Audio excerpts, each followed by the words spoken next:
Hello, hello, hello, baby. Can you hear me?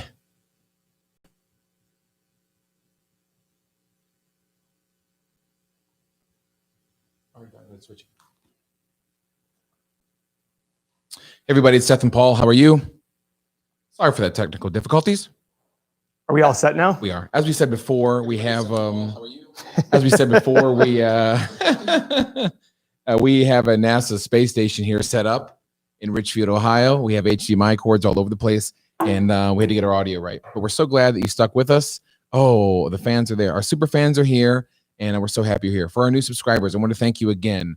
We got an influx of hundreds of new subscribers, and for us, I know most people might say thousands or millions, but for us, hundreds is really great for what we're trying to do, and we're really happy you're all here. We wanted to come to you live to show, number one, Paul's chops live. So this is not, a lot of the stuff we do is not pre-recorded. We're not everything is just nothing is really pre-planned out or pre-recorded. This is all Paul, and Paul wanted to talk today about the stock market. We talked about AT&T stock last week. I asked Paul, is it on sale this week after a little bit of a drop? And so, Paul, get into some of your thoughts about the market right now.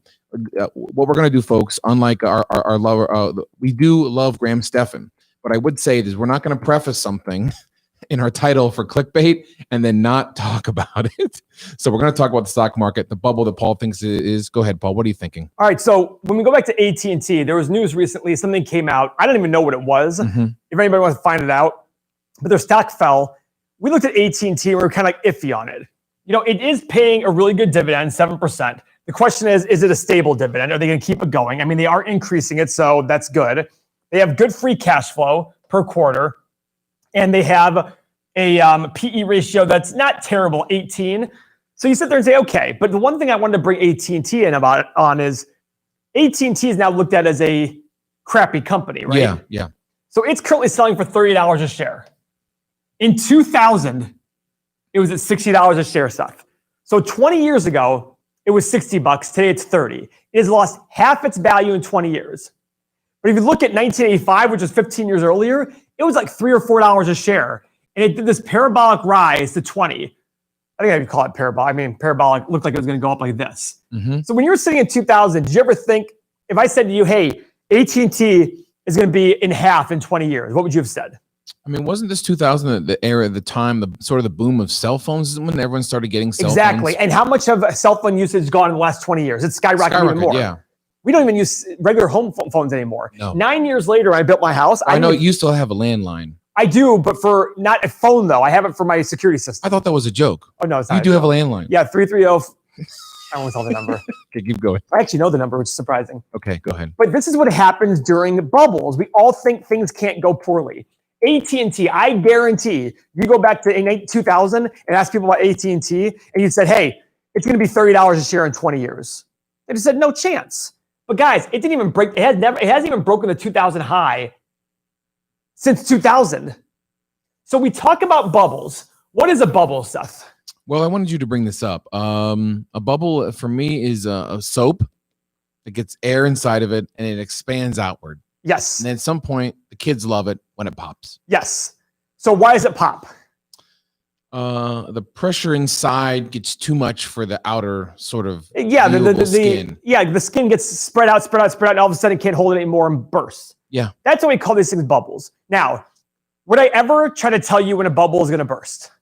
Say that again. Would I ever try to discuss when a bubble is going to burst? When? Yeah. Yeah, right now. I would never say it. Really? I have no idea. I have no clue when a bubble is going to burst. Okay. Nobody does. You're right. Some people even sit there and say, well, you never know your bubble till afterwards. I disagree with that. There are bubble-like tendencies. What do you think has been a big bubble-like tendency in the last year for stocks? Overvaluation? Well, that's been going on for a long time. So overvaluation is a good point, but that's been going on for a long, long time. Okay, so what are the foundational things you look at when it comes to are we in a bubble or not? Yeah. So bubble type feelings, right? Mm-hmm. One, I'm going to call this average Joe's. Okay. Great dodgeball team. When I start hearing average people, and I don't mean that to be a snob, when I start hearing my Uber driver, my 20-year-old caddy at the golf course, telling me what stocks should be bought. That's kind of an indication that maybe things are in a bubble because it becomes so easy when stocks only go up, where a 20-year-old kid can buy a stock and 2 months later he's made 100% of his money. Yeah. That has bubble-like feel, wouldn't you say? Yeah. The biggest one, though, you're right, is overvaluation. Overvaluation is the most important aspect of a bubble, and we have it to a huge level. Right now, we have stocks at, on a few metrics, the highest level we've seen in history at 140 years. Things like the stock market GDP ratio, as we talked about before, it's currently 185%, and in 2000, it was 140%. So we are that much, and where it should be is like 70 to 90%. So we're double that level, and it's even higher. It's 30% higher than it was in 2000. What is this? What is this percentage evaluation? This is the stock market to GDP ratio. So this is one of the ones that I like the most, and Buffett talks about it a lot. I should have been paying attention, but I was thinking about your new Bumble pictures. You were laughing about. What were you giggling about? That. What's that? Well, I think you look handsome today, but thank you. But we know, we have to, we get you out there. Well, I haven't really discussed this in an open level yet. So okay, maybe we should shut that down. Go ahead. Back to stock market. That's what I was giggling. I'm newly single, I guess. So back. To thank you, Seth. God damn it! Spoiler alert. Back to stock market and GDP. Go ahead. So this is what Buffett considers the most accurate indication at any given time where stocks are. And historically, you want 70 to 90% roughly to have good value, to have good future returns. We're at 185%. That's an astronomical difference. That means it's got to fall by over half to even be in this range, right? Yes. So that's a big indicator of a bubble. Now, when will a bubble pop? No clue. There's an old saying that markets can stay irrational longer than I can stay solvent, right? It's just, you have to understand that we don't know when things are going to pop. Look at Tesla. You sold Tesla at whatever, and it's now tripled since then, right? Yes.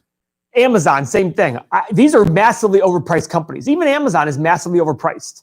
But I started shorting Amazon at 300, and I thought it was worth 80 at the time. Now I have Amazon worth 500 to 700, and it's at 3,000 plus, right?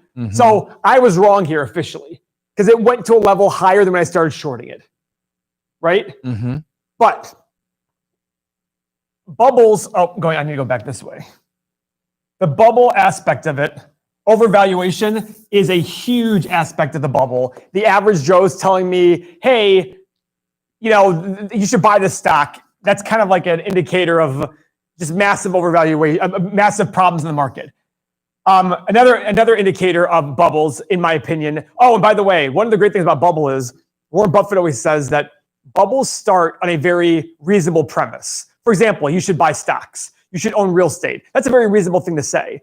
But when everybody starts to build on themselves and the snowball starts going, and then it only becomes, you should only own stocks. You should only, and you'll never lose money in stocks. You'll never lose money in real estate. That's when we have bubbles. Now we did a YouTube video just maybe 2 or 3 weeks ago about the number of average Joes who got into the market, or at least opened up new accounts. It was astonishing. What month was that? Was it July or June? Yeah, it was something like that. And then E-Trade had more accounts open in 1 month than there ever, like 1 year history, like over a year period of time was their history or something like that. So you always say that like when you go to the barbershop and average Joes are talking about buying X stock, that's when you get weary.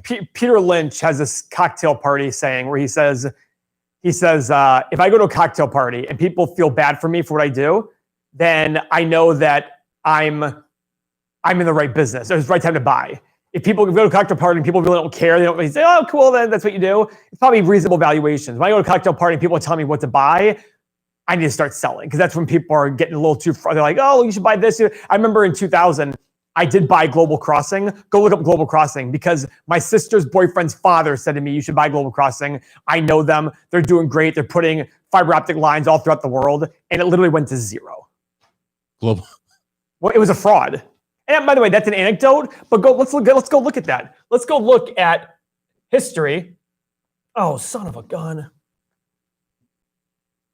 Let's go look at the NASDAQ. That's a great indicator of stock. To look at the values of stock market. While Paul's pulling this up, guys, go ahead. Feel free to smash that like button in the bottom right corner. We're super appreciative of your help and your support for the channel. And this is our first live stream. We're going to be trying to be doing this every Tuesday for you guys to bring you a little more updated analysis of these stocks in real time. And so we're super stoked about this. Paul, I think in the future, we'll probably be doing podcasts as well with real guests in live stream. Yeah, Holly. Should be great. All right, go ahead, Paul. What are we looking up? Look at this. This is the NASDAQ. Look at the NASDAQ. It hit a high of, I think, 50. It was at 5,000. It says 4,500, but it was actually a little bit higher than that. And it hit a low of 1,300 and change just 2 years later. So in a matter of 2 years, everybody said the internet's the next thing. All internet companies are going to go big. All technology is great. It went from 5,100 down to 1,300 in 2 years. These are bubbles bursting. Why? Because you couldn't see, nobody could see how stocks would ever go down. Oh yeah, if it goes down, maybe 5 or 10%. This is almost an 80% drop right here. This is a 75% drop right here. It actually might be a bigger drop. I think it went down 1,100 and some at one point after 9/11. In 2 years, it dropped that much. These are things that happen. Right now, we have stock market valuations that are worse than this time right here. Yeah. We have companies like Tesla, which are worth, they'd have to basically sell 30 times more cars than they do today in order to be worth what they are today. So the rest of the world's probably out there saying, Paul, all my stocks and investments have been going incredibly high since the bottom of COVID. Yeah, and that's my other comment. So how long do we ride this? I mean, it sounds like you're naysaying, but other people might be saying, boy, I'm loving this. Trump is one of them, not to get political, but he loves the fact that everything's back. It seems like we made this meteoric rise back up to unfortunately pre-COVID levels. Unfortunately, one of my other indicators is, let's look at that. Okay, Paul. Look at COVID. What happened during COVID? What's happened since COVID? Okay, this is pre-COVID. Mm-hmm. This is today. Okay, let's go unemployment. What was pre-COVID unemployment? 3.4%. What is it today? It's 10% today. It had a level of 15% at one point.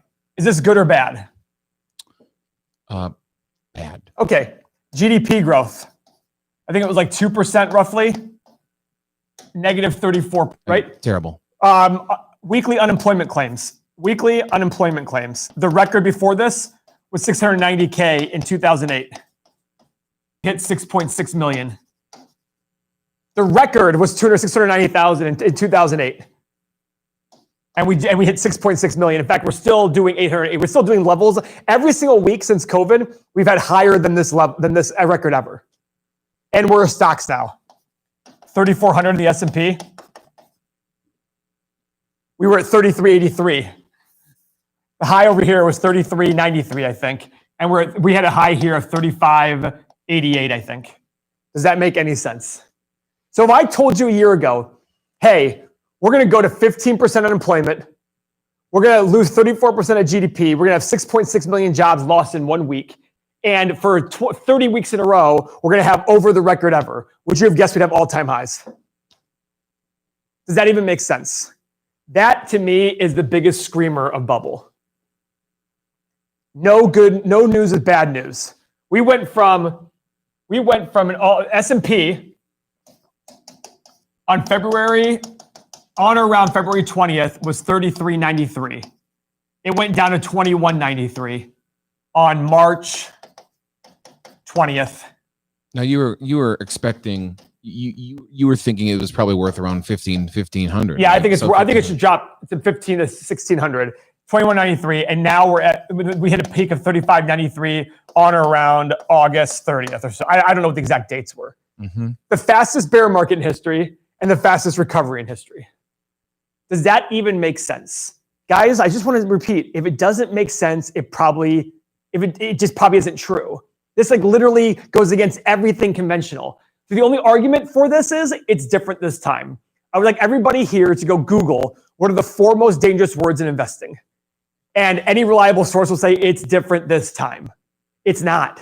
For the last 150 years, we've had major technological advances. We have major advances in everything. And every single time we go back to normal valuations and lower.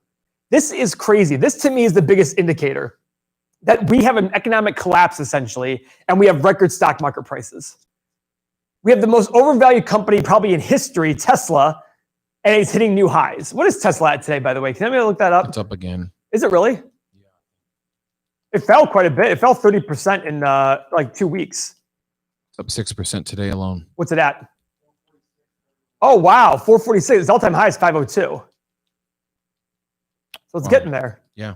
Either way, I look at this stuff saying, but when will it happen? I don't have a clue. Guys, I started shorting the S&P. I'm going to tell everybody what I'm doing. And Seth hates this, though. Don't you, Seth? No, go ahead. I'm shorting the S&P. I do not recommend anybody else do this. That's true.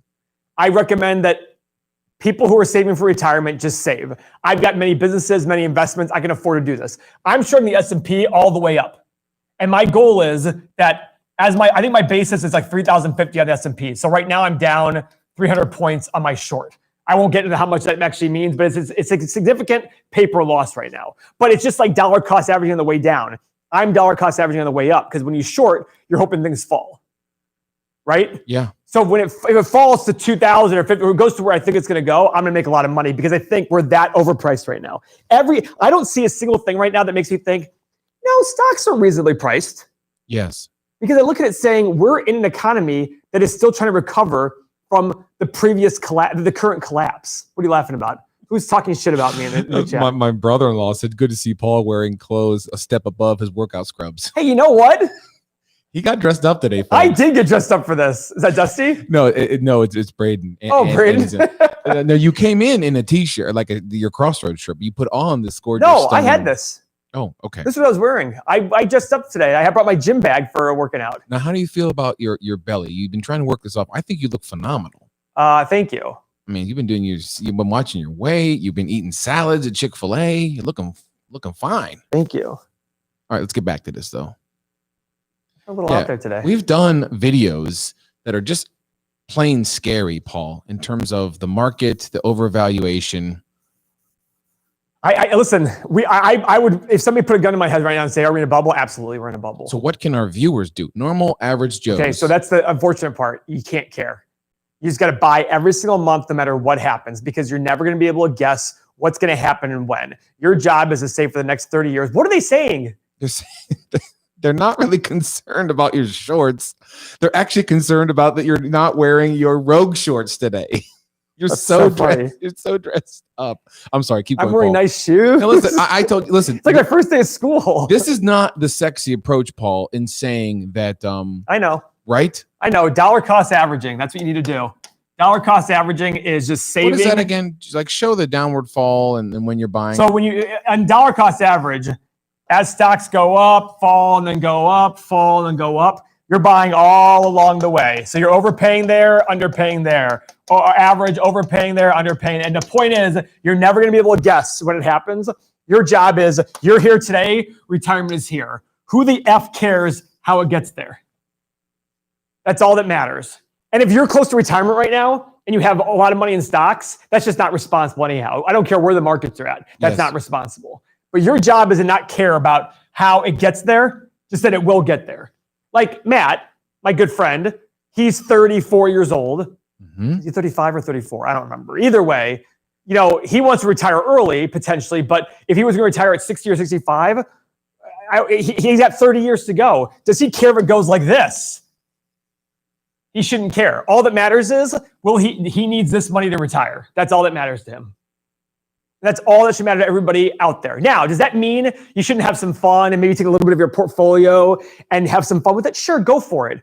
But I wouldn't put any more money in there than you can afford to lose. Because right now, it's sounding a lot like 2000 when people literally are saying like, we're pissed when they didn't make 100% in one day.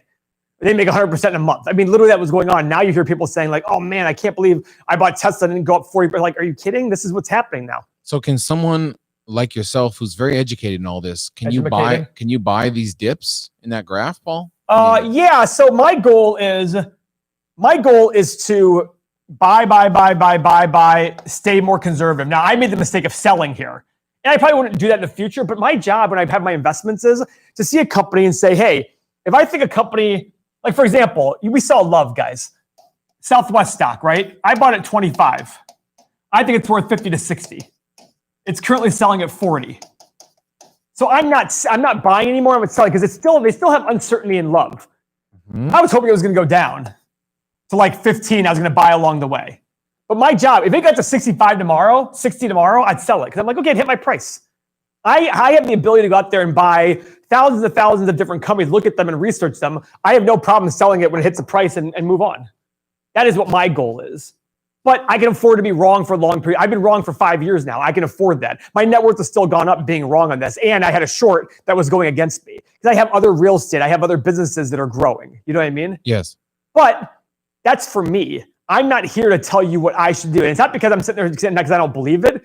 It's just that's irresponsible. If I make no money for the rest of my life, I'm still gonna be fine, right? If my stocks don't go up at all for the rest of my life, I'm still gonna be okay because I have other businesses in real estate, other savings already. But so when I do make investments, I want them to be very concentrated investments where I can sit there and say, this is massively undervalued. I need to go buy some. That's what I'm trying to do. So one of our stock investor guru friends who does this obviously for a living all day long, he sat at this table November of last year, and we asked him when this crazy market was going to fall. And he said February 2020. Mo said this? He did. He really said February 2020. He did. He got lucky. He has no reason to know that. I love Mo. Are there events like a pandemic? Who could have called the pandemic though? Are there events like it that you foresee that maybe we might start? A lot of people are saying somewhere around the election or after the election. What is your thought about that? Or no have clue. you seen that? No clue. I don't care to know. Why do I care? You're still dollar cost average buying? Yeah, I don't care. All I care about is on any given stock, what do I think it's worth? What's it selling for? So am I a buyer or am I a seller? I see. If you're dollar cost averaging, my other answer is, why do you care? Because all you care about is, what's it going to be when it's here? You don't care where you are along the way. Every single month, save the exact same amount. And over time, you will see your stock account go up and down, but with the trend being up. That's all that matters to you. Stop looking at your account every day. It's a terrible idea. It doesn't matter. But Paul, you look at our YouTube likes every day. Because I'm horribly vain. Listen. Please like the video right now. We're very proud of Everything Money. Wow. And it's grown a lot in the last week, and it's exciting to see it. Yes, because we see other people out there with 500,000 or 1 million subscribers who we just joke and go, God, these guys have no idea what they're talking about. Right? We'll get there. And we like doing this, and we like talking about this anyway, so that's why we're here doing this. We're not doing it for, well, yeah, there is a financial gain to it. I want people to call me and say, Paul, I found the stock. I didn't think about the stock. Or Paul, I have this piece of real estate that my aunt gave me and I want to sell it. Great, let me go buy it from you. Those are the selfish things I want to do. We have software that we're gonna make that we're gonna sell people. Yeah. There is selfishness involved, but at the same point, we like doing this. Yeah. Seth, we were just talking about this stuff and went to Mexico together before we did all this stuff, right? Yeah. We did all this stuff. We love it. That's amazing. All we care about is, guys, this is all you should care about. This is it. This is it. I'm going to erase this because it's getting ugly. Don't try to time anything. I have so many people saying a crash is happening. I'm like, okay, great. A crash is happening. When? You have no clue. Nobody has a clue. You wouldn't advise? No. Go ahead. Something like I did of just maybe getting out of the cash? Yours was different. Your situation was you had 40 or 50% of your net worth in like 2 stocks that you'd made 3 stocks that had made a ton of money. Yeah. And I was like, listen, yes, it could go higher, which it did, but it could easily just go lower. And you're going to be like, man, I had 40, 50% of my net worth. Are you still sitting on a lot of cash? I am a bit, yes. 96.7% of my money is cash. Oh. Yeah. Let's hear this again, guys. I'm 3.3% stocks. 96.7% cash. Although I am also, let me do the math real quick. How much am I short? That much cash. Yeah. Did I stutter? You might have. But the point is, you're kind of saying. I'm 20% short. So 20% of my portfolio is short. So if it falls in half, I make 10%. So when everybody else loses 50%, I'm going to make 10%. Oh. Mm-hmm. And that's my goal.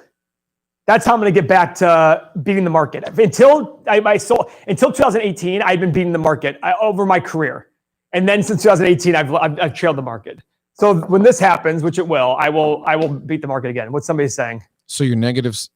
So your negative stocks? Yeah, essentially. Oh, okay. someone's saying, does AT&T do more than mobile phones? Aren't they also B2B infrastructure? Of course, they are. They're very much so. Yeah. Yep. Does that? I see what he's saying. I also heard that they may be selling DirecTV, and you said something like, of course they're going to lose money on that. So mergers and acquisitions are always really hard. So what happens in the corporate world is you put a bunch of CEOs in place, and they're paid. They think they're paid to be active. So they go out there and do these mergers and acquisitions. They pay these prices because it tells investors, hey, look, we're really trying to make you more money. But usually it's just an ego battle of who can get what asset. Mm-hmm. So they usually end up overpaying. Mergers and acquisitions tend to not work out well for investors. That's why it's hard to invest. You have to find CEOs who think like you, right?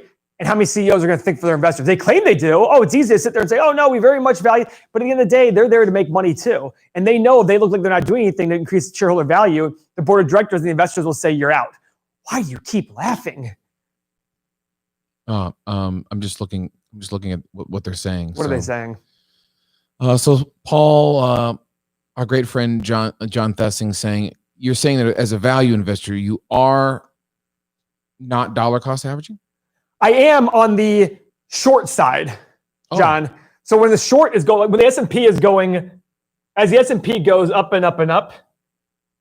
Oh, by the way, even Love. I would love, if Love had gone down, I would have dollar cost average on Love. Mm-hmm. Carnival Cruise Line, by the way, it's down 8% today. I'm dollar cost averaging on Carnival Cruise Line. As it goes down, I'm buying more.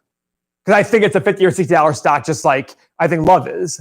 So I do the same. I dollar cost average the same in the same idea, not the same way. I don't do every single month. I do. Hey, when I have a stock that I think is worth 3 times more than it is currently selling for, if it goes lower, I buy more. Yeah, you're right. You're right. Carnival's down 8%. Yep. They just announced more assets sold, and what do you want me to look it up? What they said? I mean, you think we did a podcast on Carnival, right? In the past, we talked about how you think this is going to be one of the. It's the largest cruise line in the world, and it had the best balance sheet. So if I'm going to bet on, if I think cruises are going to stay around, which I do think they will, I'm going to bet on Carnival. And they were, it absolutely slaughtered. Yes. Absolutely slaughtered. And by the way, in a recovery, I believe that Carnival Cruise Line will do better than the stock market. Yeah. I don't mean to laugh. These people are so funny. I know. I love them. Well, our fans, they just bust chops as much as they ask questions. But Braden says we should do what Paul says, not what he does.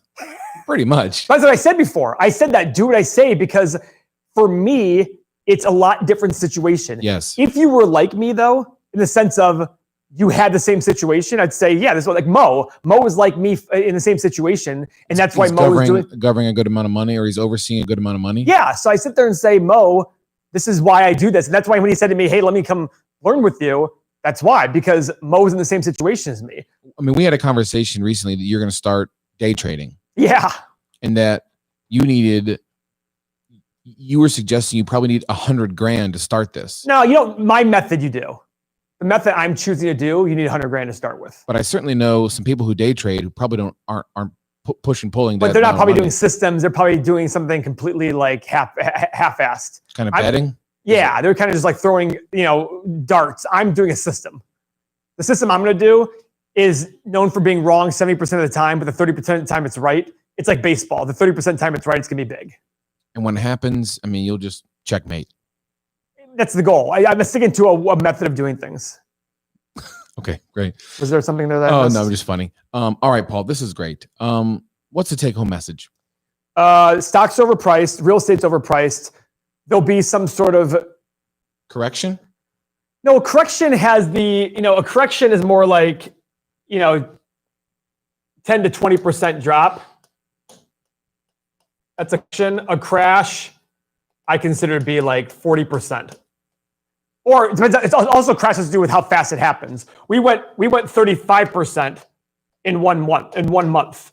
That's a crash. Even 20% in 1 month, I would consider like pretty much. 35% drop in 1 month. That's a huge drop. I guess I've asked you this before. You don't feel like you missed the boat there? It seems like you were waiting for 5 years to get in. Guess what? I hit the boat I got pretty lucky. So I did get lucky in the crash. And it made me, I'll be honest, 7 figures. So here's what happened. How many is that again? 7? That's a couple thousand. SPY is the S&P. I had a short on SPY. Go on. And I had it at 33.93, right? All the way up there. When it fell, it got to 2,300. It was falling so much so fast and it wasn't rebounding. I said, you know what? I'm going to get out of this thing. I'm going to get out of this short. I almost broke even on it. I was very close. I took a little bit of a loss. But literally the next 2 days, it went down to 2190. And then from there, it went back up. And I started buying more. So the difference between my previous short basis and now is 800 points on the S&P. My previous basis was 2,100. Oh, actually, it's like 950. My previous basis was 2,100. Now it's 3,050. So my previous short, I actually have a better position now by 950 points than before. And it skyrocketed right back up. I literally timed it almost to the day. Complete dumb luck. Like we said, I'm not going to take credit for it. I knew it. No, it was complete dumb luck. I remember looking at my brother saying, let's just exit the short. This just won't go down. This thing won't go back. It just keeps going down and down and down. This is crazy. So that's the whole point. When people say, oh, Paul's just a naysayer. No, at 2190, at 2200, I was like, this thing should stop going down so much. What is going on here? Like, this is insane. So, boom. I went and got out of the short and I got really lucky. And it literally, when I say it made me, it saved me. Like right now, if I kept that short all the way down to where I thought it was going to go, I would have that big negative number again. So I've asked you this before. Maybe we can wrap with this is if all of these stats about unemployment, GDP, if it doesn't matter. It does matter. But you're saying at some point it has to matter. Yeah, of course. Even though it really hasn't. How long does it not have to matter before it doesn't? I don't know. Can they keep bailing us all out? I keep doing it. I keep trying. Why not? Yes. I don't know what to say besides my great thing, my discipline is I don't care. To me, it doesn't matter to me what's going on up there. I can choose to stay out. Most people have the FOMO problem, fear of missing out. I have no problem missing out. Yeah, it sucks to miss out, but I can find other ways to make money. I do day trade. I do puts and calls. I do day trading. I do real estate. I have businesses. I'll figure out a way to make money. And it shouldn't matter to most of our viewers. For most of the viewers, it shouldn't matter because your job is just to worry about retirement. And if you're 20 plus years away, this all will not matter. You'll do fine. But look at stocks, by the way. Look at stocks. Everybody in 2000, S&P was 1,500. In 2000. In 2010, it was around 1,100. And in 2020, not 2,200, 2020, it's at 3,500 peak. So in 20 years, it a little bit over doubled. Guys, that's like 4% return, maybe 5%. So when everybody here was convinced the world was going to go up 15, 20% a year for the rest of the time, it went up 4 or 5%. And it took a massive overvaluation and bubble for that to happen. Where should it be? It should be about even to this. We see 20 years of even. Mark my words. I do think we're going to see 1,500 in the S&P again. I know I sound crazy. I could be wrong, but I do think we're going to see 1,500 in the S&P again. I was talking with my wife, Beth, about the idea that if there is another financial sort of meltdown, it seems like the government bailouts are kind of drying up. The unemployment. Oh, they'll keep printing money. Yes. They'll keep printing money. They'll keep doing it. And eventually, though, it won't do anything. So what did we learn from the past few months? What can we do moving forward? Guys, just like your kids, just like everybody, we have to learn lessons, unfortunately, the hard way to really learn the lessons. Yeah. Right? Unfortunately, a 1 month drop followed by a massive V-shaped rebound is not learning a lesson. Even the 08-09 financial crisis, I remember saying, like, man, that was a pretty quick turnaround. Did we really learn our lesson from that? I don't know. What do I know, though? But listen, I've been wrong for 5 years. But I will say my logic is very sound. I have very sound logic. Could I be wrong? Absolutely. But I'm not wrong because I guessed wrong. I'm wrong. Sorry, I'm not. Yeah, I'm wrong. Not because I guessed. I'm not right. Is this English? When I'm right, it's probably not because I guessed right. You know, when I'm wrong, it's not because I guessed wrong. I'm going to be wrong anyhow because my analysis will be flawed at some point. But when I'm right, it's going to be because of sound financial analysis. Yes. I can't be right on everything. But I do know over long periods of time, these things, valuations are the most important part. Valuations are the most important thing over long periods of time. When I say long periods of time, 15 plus years, 10 plus years, valuations matter. They always have. Always have, and it'll never stop. Is it a new, unless if you don't believe that, then you believe that this time it's different. And $1 profit is different than previous. Okay, sounds good. I don't know what to tell you. You'll blame something in the future for why stocks fell then. Go ahead, blame it. Thanks for joining us today on the Everything Money channel. Like, subscribe. I think we had a pretty good first live stream, Don. We did okay. After Don had a heart attack. He's back. We're back. And we will be back. Seth gave him CPR. On a more consistent level. And we thank you for your two support. Beards colliding. They're getting intertangled there. All you it's grow a beard. No, I can't do a beard. Yeah. No, I'm not hipster like you. It's only one beard away, baby. It's a very powerful statement. I need a tattoo. Oh, I need the Crossroads logo tattoo for like my on your ass cheeks. Thanks for joining us on Everything Money. You guys are awesome. Thanks a lot, guys. Peace out, homies. See ya.